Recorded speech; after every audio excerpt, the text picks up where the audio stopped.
Que a graça e a paz de nosso Senhor e Salvador Jesus Cristo esteja com cada um de nós nesse momento, em que juntos, como igreja, podemos prestar culto ao nosso Deus. Gostaria de convidar você a orar ao Senhor e pedir a Ele que abençoe esse momento que passaremos juntos. Oremos. Pai, em nome de Jesus, obrigado por esse momento que o Senhor nos dá. Sabemos que o Senhor está aqui e cremos que o Senhor há de manifestar em nossa vida o teu poder, a tua glória, a tua majestade.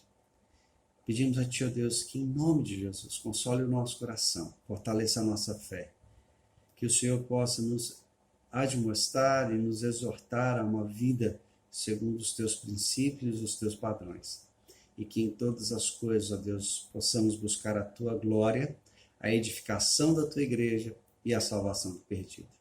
Assim nós te oramos em Jesus Cristo, nosso Senhor. Amém. Vamos louvar a Deus, vamos bendizê-lo por sua grande majestade em nossa vida, pelo seu poder, por sua graça, em especial nesse dia pela ressurreição de nosso Senhor e Salvador Jesus Cristo, no qual nós temos a vida eterna, no qual nós temos a redenção. Louvemos ao Senhor. Aleluia! Cristo ressuscitou, e nesse dia eu te convido a junto comigo adorarmos ao Senhor, celebrando a vitória dele na cruz, a sua ressurreição, que nos deu vida eterna. Vamos bendizê-lo, adorando, celebrando a Cristo. E ele ao terceiro dia ressuscitou grande. Celebrai a Cristo, celebrai. Celebrai a Cristo, celebrai. Celebrai a Cristo, celebrai. Celebrai a Cristo, celebrai. E ao terceiro dia, ressuscitou, ressuscitou. E ele vive e reina para sempre. Ressuscitou, ressuscitou, ressuscitou, e ele vive e reina para sempre. Vamos celebrar, vamos celebrar, vamos celebrar, vamos celebrar. Ressuscitou meu Senhor e vamos celebrar, vamos celebrar. Vamos celebrar, ressuscitou meu Senhor. Ele vive para sempre, ressurreto dentre os mortos. O Senhor é bom, vamos bendizê-lo. Porque Ele vive, posso crer no amanhã. Porque Ele vive, temor não há. Mas eu bem sei, eu sei que a minha vida está nas mãos do meu Jesus, que vivo está. Cante comigo, Deus enviou, Deus enviou seu Filho amado para morrer em meu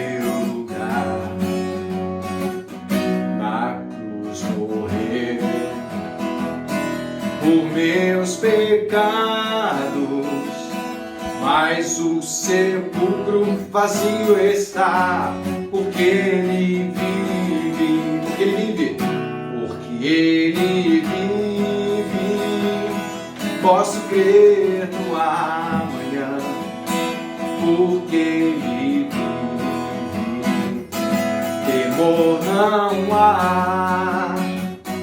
Mas eu bem sei, eu sei que a minha vida está nas mãos do meu Jesus, que vivo está.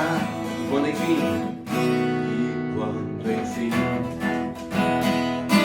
chegar a hora em que a morte enfrentarei,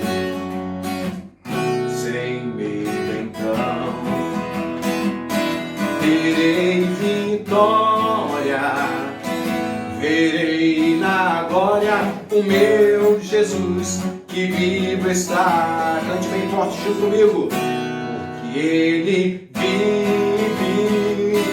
posso crer no amanhã. Porque Ele vive, temor não há. Mas eu bem sei, eu sei que a minha vida está nas mãos do meu Jesus que vivo está.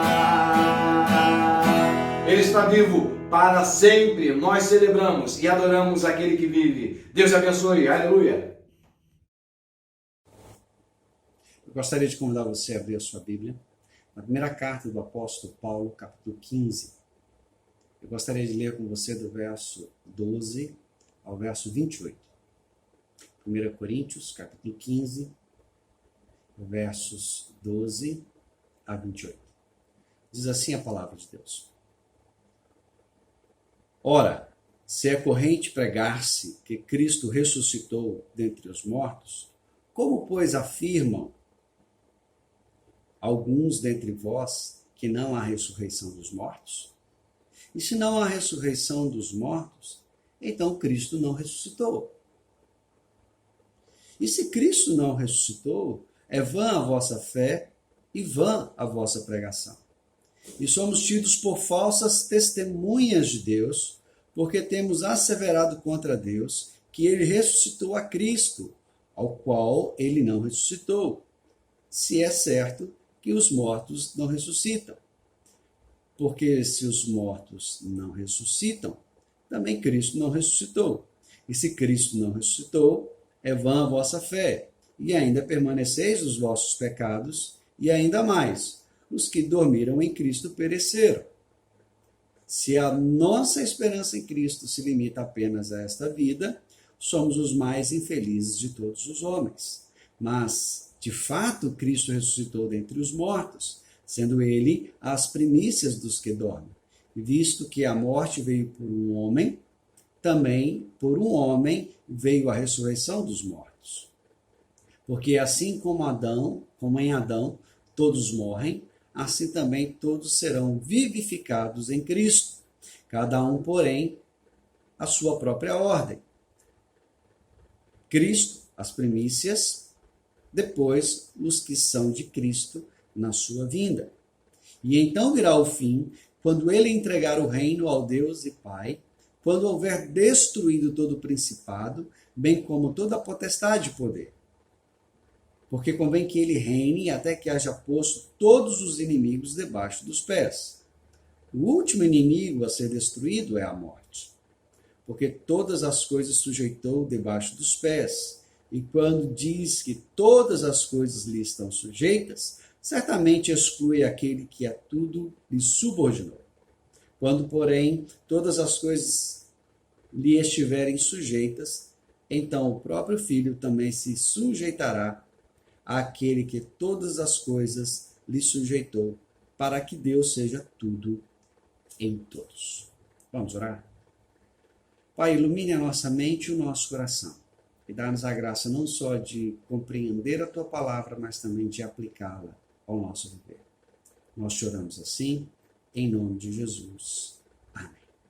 Meus queridos, hoje nós celebramos a ressurreição de nosso Senhor.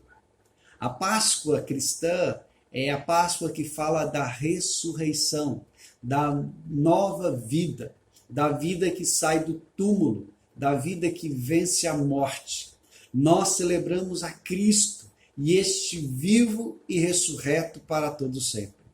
E isso, queridos, é o que nos motiva enquanto cristãos, é o que dá garantias a mim e a você acerca da fé que temos em nosso Senhor e Salvador, Jesus Cristo.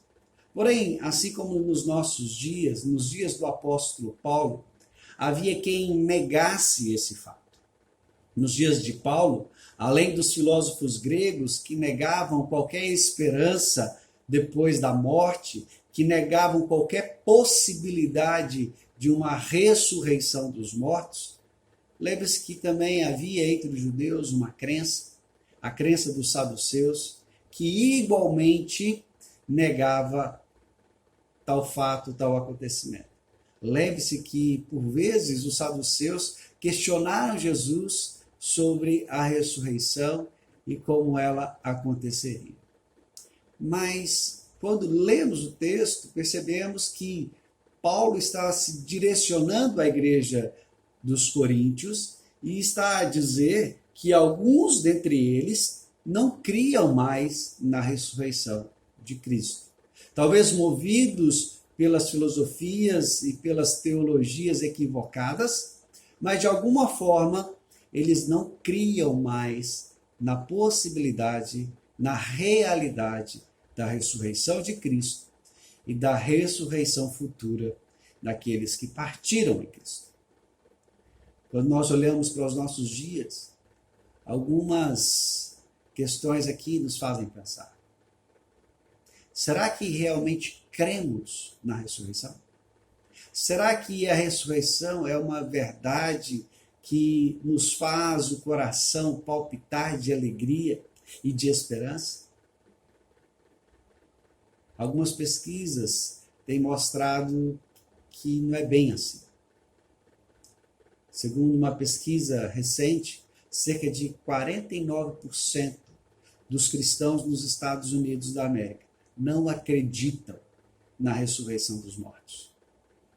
E é possível que este dado reflita alguma realidade também no nosso país.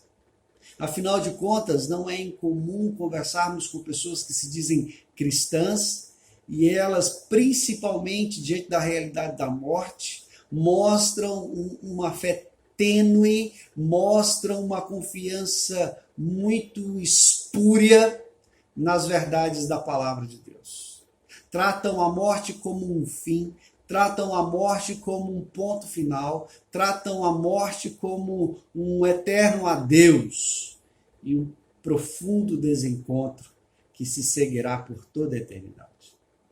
Não é incomum nós encontrarmos em mídias sociais lamentos pela a morte de um ente querido e pessoas que se dizem cristãs escreverem lá, saudades eternas. Queridos, se cremos na ressurreição, se ela é de fato para nós uma verdade bíblica, um fato histórico que nos traz ao coração confiança acerca de nosso futuro, então a nossa postura deve ser diferente. E é justamente isso que Paulo quer ensinar aos coríntios e também a nós agora. Nos fazendo crer com convicção nas verdades expostas pela palavra de Deus. Portanto, se você olhar para o texto do verso 14 até o verso de número 19, Paulo vai fazer algumas considerações aqui sobre a negação da ressurreição de Cristo. Bom, é como se ele dissesse aos seus leitores em Corinto: vocês afirmam que Cristo não ressuscitou? Então vamos considerar alguns fatos. Eu queria convidar você a considerar esses fatos. Se é verdade que Cristo não ressuscitou, como alguns creem, como alguns afirmam, como alguns afirmaram no passado. E se você observar o verso 14, Paulo vai ao cerne da questão quando ele diz assim: ei, se Cristo não ressuscitou, vã é a vossa fé e vã é a vossa pregação. É como se Paulo fizesse com que os seus leitores pensassem seriamente: se Cristo não ressuscitou, tudo que nós pregamos a vocês é mentira. E a fé de vocês está alicerçada num fundamento instável, num fundamento pueril, que se desfará diante da realidade da morte. Queridos, quando nós atestamos a ressurreição de Cristo, não o fazemos porque ela é um dogma inquestionável, mas fazemos porque, em primeiro lugar, ela é um fato histórico. Quando lemos o início do capítulo 15 de 1 Coríntios, percebemos que o que Paulo quer mostrar aqui é que a ressurreição do Senhor Jesus é um fato histórico inquestionável. Afinal de contas, ele vai nos lembrar que aquele fato foi testemunhado por mais de 500 pessoas. Ou seja, mais de 500 pessoas viram o Senhor Jesus ressurreto dentre os mortos. E o que isso tem a ver? Naqueles dias, em especial no contexto judaico, a testemunha de 2 ou 3 pessoas, ou testemunho de 2 ou 3 pessoas, não só eram suficientes para determinar a verdade diante de um julgamento, como também era suficiente para atestar que algo era verdadeiro. O que Paulo parece nos sugerir é que a ressurreição de Cristo foi colocada perante um tribunal. E esta ressurreição recebe como veredito final a sua autenticidade e a verdade de que ela aconteceu. Quando lemos os evangelhos, nós percebemos que as próprias autoridades judaicas e romanas ficaram preocupadas diante do fato da ressurreição e criaram uma história que pudesse ser convincente de que o corpo de Cristo foi roubado da sepultura. E que agora os discípulos que roubaram o corpo do seu Senhor estão a propagar a sua ressurreição, mas aquilo não se passava de um engodo para enganar aqueles crédulos no meio do povo judeu. Queridos, se Jesus não ressuscitou, nós não temos nenhuma base para afirmar a verdade do Evangelho. Por isso, não só aquilo que pregamos é uma mentira, quanto tudo aquilo que cremos a respeito de Jesus também é falso. Mas Paulo continua. No verso de número 15 até o verso de número 16, ele nos mostra que se Cristo não ressuscitou, como nós pregamos e cremos, nós estamos pecando contra Deus.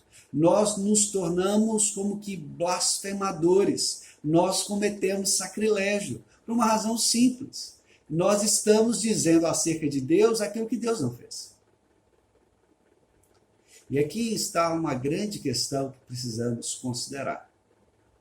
Ainda que nos nossos dias falte a muitos o temor do Senhor, ou seja, o conhecimento da palavra, que gera no coração atos, motivações, pensamentos que estejam em consonância à vontade de Deus, é fato também que o temor de Deus, ou a falta do temor de Deus, tem levado muitos a afirmar acerca de Deus aquilo que Deus nunca disse.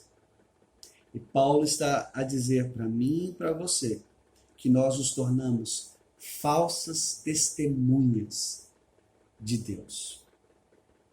Queridos, talvez nós não tenhamos a devida consciência do significado disso.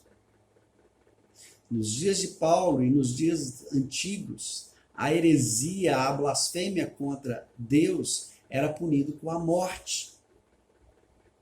Porque se tratava de um ato leviano, profano, extremamente pecaminoso. Muitos perderam a sua vida por afirmar coisas inverídicas acerca de Deus e da sua palavra. Esta é a atitude do falso profeta. E o falso profeta das Escrituras deveria perder a sua vida, porque falou de Deus aquilo que Deus não havia falado, aquilo que Deus não havia autenticado. Se é verdade que nos nossos dias existem muitos falsos profetas a falarem de Deus aquilo que Deus não disse, nós não somos destes. E é isso que Paulo quer chamar os seus leitores em Corinto a pensar, e a nós também. Somos falsas testemunhas de Cristo? Somos falsas testemunhas de Deus? Temos cometido sacrilégio, então, quando dizemos que Cristo ressuscitou? De forma alguma. E aí eu te pergunto, como é que você se aproxima de Deus? Como um servo fiel que diz aquilo que Deus disse, que afirma aquilo que Deus ensinou, que proclama somente aquilo que é autorizado pelas Escrituras? Assim tem sido o comportamento da Igreja de Cristo, daquela que tem se mantido fiel ao Evangelho até aos nossos dias. E esta igreja tem dito em alto e bom som: Cristo ressuscitou e nós somos testemunhas desta ressurreição, porque o próprio Deus foi quem executou isso. E Pedro deixou isso bem claro no seu sermão em Pentecostes. E hoje nós também propagamos isso, que Deus ressuscitou Jesus e o fez Senhor e Cristo. Mas se você continuar a ler o texto, você vai perceber que do verso 17 até o verso 19, então Paulo nos faz considerar algo ainda mais sério. Se Cristo não ressuscitou, então não só somos mentirosos no que Deus, quanto ao que Deus fez, como a nossa pregação e a nossa fé são vãs. E, consequentemente, nós continuamos mortos em nossos delitos e pecados. Aqueles que morreram em Cristo pereceram numa fé falsa e leviana e agora vivem a desgraça e a ruína do inferno. Queridos, a não ressurreição de Cristo implicaria que toda a sua obra, todo o seu ensino morreu com ele. Lembre-se do parecer de Gamaliel perante o Sinédrio, quando os discípulos foram levados, presos e interrogados e foram confrontados, admoestados a não mais pregarem em nome de Jesus.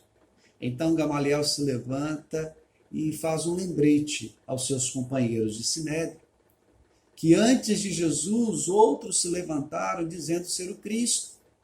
E quando eles morreram, tudo aquilo que eles haviam ensinado também morreu com eles.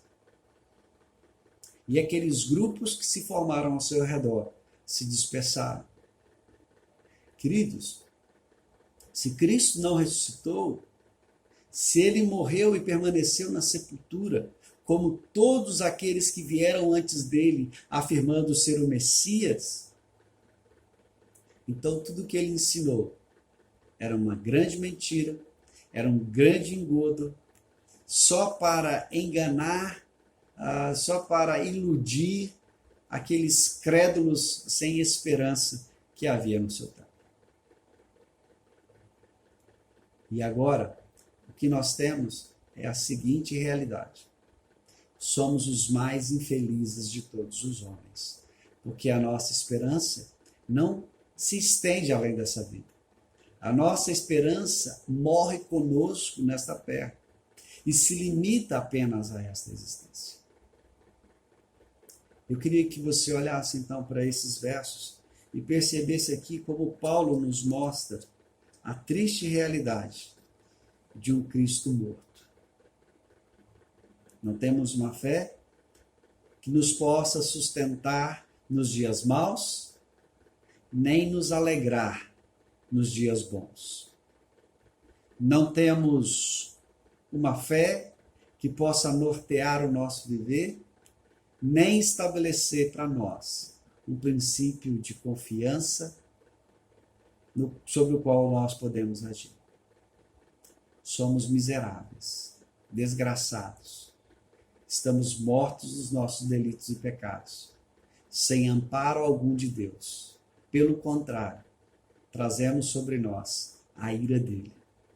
que nos sobra? Então, Paulo nos faz considerar algo a partir do verso 20 ao verso 28, que são justamente os fatos que nascem de forma prodigiosa do fato de que Cristo ressuscitou dentre os mortos. E ele muda essa dinâmica no verso 20, quando ele diz assim: mas de fato Cristo ressuscitou dentre os mortos, sendo ele as primícias dos que dormem. É como se Paulo estivesse dizendo para mim e para você: mas agora Cristo está ressuscitado. Ou seja, agora é um fato sobre o qual nós podemos realmente conversar, é a realidade da ressurreição. Cristo não irá ressuscitar, Cristo já ressuscitou. A ressurreição é uma verdade, ela é um fato histórico, ela é algo que foi testemunhado, é algo que foi visto por muitos. Cristo ressuscitou e está vivo. E é sobre esta base que nós podemos crer. É sobre esta base que nós podemos operar a nossa fé. Veja que aqui Paulo diz que Cristo ressuscitou e ele é a primícia ou as primícias dos que dormem. Deixa eu lembrar a você o significado de primícias. Em todo o período do cultivo, do plantio e da colheita dos frutos do trabalho na terra, os judeus eram chamados a guardar os primeiros frutos. Assim que os primeiros frutos pudessem ser colhidos, eles eram separados e trazidos perante o sacerdote como uma oferta especial ao Senhor. Aquela oferta especial que era entregue na casa de Deus simbolizava para os judeus a certeza, o penhor de que Deus lhes daria uma boa colheita. As primícias, portanto, eram um símbolo da bondade de Deus que autenticava a promessa de sustento e de cuidado sobre o povo de Israel. Quando Paulo chama Jesus de a primícia ou as primícias dos que dormem, Paulo está dizendo que Cristo não simplesmente foi o primeiro que ressuscitou, e nós sabemos que ele não foi o primeiro propriamente a ressuscitar, mas que ele ou a sua ressurreição é a garantia que nós também haveremos de ressuscitar. Se alguém te perguntar, por que você crê que você vai ressuscitar um dia, você pode afirmar para ele: eu creio que eu irei ressuscitar, porque o meu Senhor ressuscitou, para que eu pudesse ressuscitar e viver eternamente ao seu lado. Nesse sentido, queridos, Paulo então nos faz considerar isso. Por que Cristo ressuscita? Justamente para reverter a maldição da morte em Adão. A morte física é o símbolo de que estamos ligados a Adão enquanto seres humanos. Trazemos sobre nós a marca do pecado de Adão e das consequências desse pecado. E quando morremos, isto é declarado a plenos pulmões, que somos pecadores, indignos, descendentes daquele que fez todos pecarem e todos sofrerem as consequências do pecado, que é a morte. Mas veja que Paulo vai dizer que agora, por um só homem, Jesus, veio a ressurreição. É Cristo desfazendo a maldição. É Cristo dando a mim e a você, que nele depositamos a nossa fé, uma nova herança, um novo patrimônio. Assim como por Adão veio a morte, por Cristo veio a vida, e com a vida a ressurreição. Por isso temos por certo que um dia haveremos de ressuscitar. Um dia haveremos de deixar a sepultura. Um dia haveremos de retornar das cinzas para estarmos para sempre com o Senhor na sua glória. Nesse sentido, Paulo então vai nos lembrar que esse Jesus, que é as primícias dos que dormem, que trouxe consigo a vida, que traz para mim e para você a certeza da ressurreição, é aquele que, por sua ressurreição, triunfa sobre os seus inimigos. Observe do verso 24 até o verso 26. Paulo nos lembra que convém que Cristo reine. Convém que ele faça assim até que o último inimigo seja colocado debaixo dos seus pés. Até que o último inimigo seja devidamente derrotado. Eu quero lembrar a você que o reino de Deus é o governo soberano de Deus sobre todas as coisas. E ele se manifesta nesse mundo pela obediência dos servos e também se realiza nesse mundo na derrota dos inimigos de Deus. Paulo diz que o último inimigo a ser vencido é a morte. Isso nos faz pensar que o próprio Satanás e seus anjos já estão derrotados. Já não são vistos como inimigos a serem combatidos. Eles não são mais considerados como a serem derrotados. Afinal de contas, a derrota de todos eles já aconteceu na cruz. E como o próprio Paulo, escrevendo aos Colossenses, diz que Cristo na cruz, de uma vez por todas, humilhou, expôs ao desprezo todo poder, toda potestade, Satanás e suas legiões. Por isso, queridos, o último inimigo a ser vencido é a morte. E quando olhamos para o livro do Apocalipse, percebemos claramente que este inimigo está com seus dias contados e a realidade do seu fim é chegar. Breve, como nos diz o apóstolo João, quando ele escreve no início do seu livro, coisas que irão acontecer em breve. Nós somos levados a crer que em breve veremos o fim da morte. Paulo, ou melhor, João, escrevendo o Apocalipse, descreve a sua visão no capítulo 20, verso 14, que a morte aparece como uma pessoa que é julgada e condenada e lançada no lago de fogo e enxofre para todo sempre. Meus irmãos, nós não tememos a morte, porque a morte já foi humilhada também por Cristo. Cristo venceu os aguilhões da morte. Cristo venceu o poder da morte. Cristo tomou para si, de uma vez por todas e para sempre, a vitória sobre os seus ombros. E Ele é o vitorioso. Eu quero lembrar a você que a chave da morte e do inferno sempre pertenceram a Jesus. Sempre estiveram sob o poder de Cristo. E Ele autentica isso, dizendo que só Ele pode vencer e derrotar este inimigo. E Ele em breve o fará.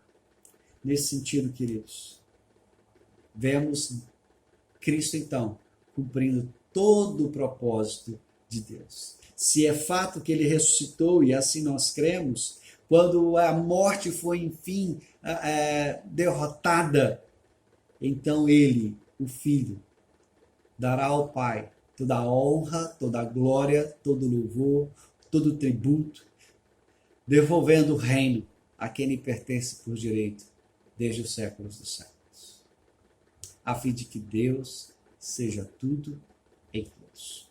Meus irmãos, estamos diante de uma realidade. Se Cristo ressuscitou, também haveremos ressuscitar.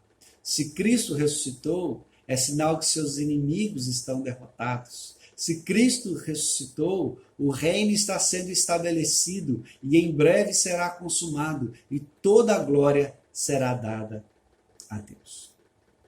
Mas o que isso tem a ver comigo e com você? Somos chamados a viver num mundo com esperança.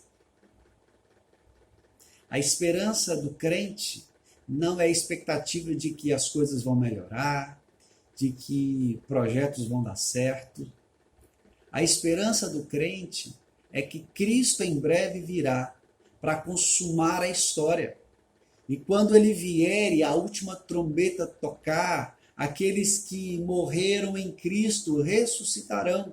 Aqueles que estiverem vivos serão glorificados. E assim seremos levados para o encontro com o Senhor nos ares, para então o próprio Cristo estabelecer o seu juízo sobre a terra. Dar a paga a cada um e de uma vez por todas extirpar o mal da criação, lacrar as portas do inferno para todo sempre, a fim de que os seus santos vivam ao seu lado por toda a eternidade, no novo céu e na nova terra, onde habitam a justiça. Queridos, a esperança do crente tem a ver com uma vida eterna ao lado do Senhor, vivos e ressurretos, para experimentarmos para sempre as bondades, a misericórdia do nosso Deus. Por essa razão, em meio às tribulações, nós não tememos o que ela nos trará. Como eu já disse em outro momento, a morte de longe é a pior coisa que pode acontecer a uma pessoa. Nós que cremos em Cristo temos por certo que a morte é de longe o pior que possa acontecer a um ser humano. Afinal de contas, um dia a morte será revertida e nós viveremos novamente.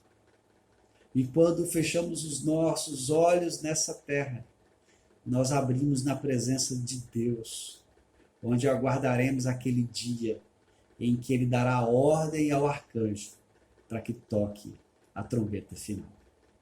Por isso, queridos, nós nos escondemos em Deus. Nós buscamos conforto em seus braços, porque sabemos que toda a história está nas suas mãos. Então, aconteça o que nos acontecer, estamos seguros em Deus. Por isso, não tememos a morte, em meio às provações, em meio às perseguições, em meio aos dilemas da vida. Segundo lugar, porque cremos na ressurreição, cremos que Cristo pagou todo o preço para a minha salvação e para a sua salvação. Não há nada para ser feito. E esse preço pago foi aceito. E o que garante esta aceitação por Deus é o fato que Ele não deixou o seu servo ver corrupção. Ele o resgatou dos grilhões da morte, dando-lhe a vida que Ele dispensou por mim e por você, que Ele entregou na cruz para a minha salvação e para a sua salvação. Por isso, se a nossa salvação está garantida pelo sacrifício de Cristo e é autenticada por sua ressurreição dos mortos, então, queridos, nós estamos plenamente convictos que nada há de nos separar do amor de Deus que está em Cristo Jesus. Então somos chamados à confiança, somos chamados à fé. Nada poderá nos separar, porque aquele que encarou a morte de frente, não temeroso, mas como rei, é aquele que venceu e ressuscitou para a nossa salvação, para a nossa justificação. E se assim temos uma nova vida em Cristo, por fim, somos chamados a viver pelo poder da ressurreição. Viver confiantes, viver dependentes, viver de forma fiel e digna àquele que fez todas estas coisas por nós. Somos chamados a uma vida de devoção, de fé e confiança, sabendo que no Senhor tudo o que fazemos não é em vão. A minha oração é que nessa Páscoa o Senhor Deus tenha falado ao seu coração, renovado a sua esperança, fortalecido as suas convicções, dando a você esperança diante de toda a crise que vier, de toda circunstância que nos abater, pois nele estamos seguros, crendo que um dia haveremos de ressuscitar, como Cristo ressuscitou, para estarmos sempre ao lado do Pai, louvando, bendizendo, pelo Cordeiro Santo que Ele entregou por nós. Vamos orar? Deus, que essas verdades possam falar ao nosso coração, nutrir a nossa fé e fortalecer nossas convicções. Diante, ó Deus, das provações, ajuda-nos a permanecer firmes. Diante, ó Deus, da realidade da morte e da perda, que o Senhor nos faça confiantes. Que diante, ó Deus, de todas as questões desta vida, permita-nos, ó Pai, tão somente viver com esperança a despeito de todas as circunstâncias. Deus abençoe a primeira igreja presbiteriana de Cachoeiro de Itapemirim. Seus membros, ó Deus, dispersos por conta dessa pandemia. Cuida dos teus. Visita-os, ó Deus, onde quer que estejam nesse momento. Oramos, ó Deus, por nossos irmãos que se encontram acamados, que o Senhor os visite, cuide deles e de sua saúde. Oramos, ó Deus, para que o Senhor dê a cada um a recuperação e que eles possam, em breve, revigorados, louvar e bendizer o Senhor. Oramos, ó Deus, para que o Senhor dê sabedoria aos nossos governantes, de uma forma muito própria ao prefeito da nossa cidade, que está tão próximo de nós e que tem decisões muito sérias a tomar. Que o Senhor o abençoe. Oramos por ele, como prefeito da nossa cidade, como nosso irmão em Cristo. Oramos ainda, Deus, suplicando por nossa nação, que o Senhor dê sabedoria aos demais governantes, de uma forma muito própria ao presidente da República. Cuida dele e dá sabedoria a ele, para que ele possa agir, ó Deus, de modo a cumprir o teu propósito na vida desse país. Oramos ainda, Pai, por aqueles que estão no fronte de batalha contra essa pandemia, médicos, enfermeiros, corpo clínico, os hospitais de um modo geral, que o Senhor visite essas vidas, cuide, ó Deus, de todos aqueles que estão envolvidos nesse trabalho, não só de terapia, mas também, ó Deus, de pesquisa, que o Senhor possa abençoá-los. Abençoa a tua igreja, dá-nos, ó Deus, a graça de, nesses tempos, confiar em Ti, a despeito de todas as coisas, aguardando mais uma vez aquele dia que estaremos juntos para bendizer e exaltar o Teu santo nome. Abençoe-nos, Pai, é a nossa oração em nome de Jesus. E que a graça de nosso Senhor e Salvador Jesus Cristo, o amor de Deus, nosso eterno e bom Pai, e as consolações do Santo Espírito repousem sobre nós, hoje e sempre. Amém. Que Deus abençoe você. Você tenha uma ótima semana. Lembre-se dos nossos encontros virtuais na quarta-feira, às 19h15, bem como na Escola Dominical, às 10 horas da manhã. Já estamos estudando a nossa lição. Se você ainda não tem a sua revista, você pode pegá-la na secretaria da igreja. Lembrando também que você pode depositar suas ofertas e os seus dízimos, tanto na conta bancária da igreja, quanto no escritório da secretaria. Procure o presbítero Erasmo. E no mais, tenha você uma boa semana Se você ainda não é inscrito no canal, inscreva-se no canal a fim de podermos continuar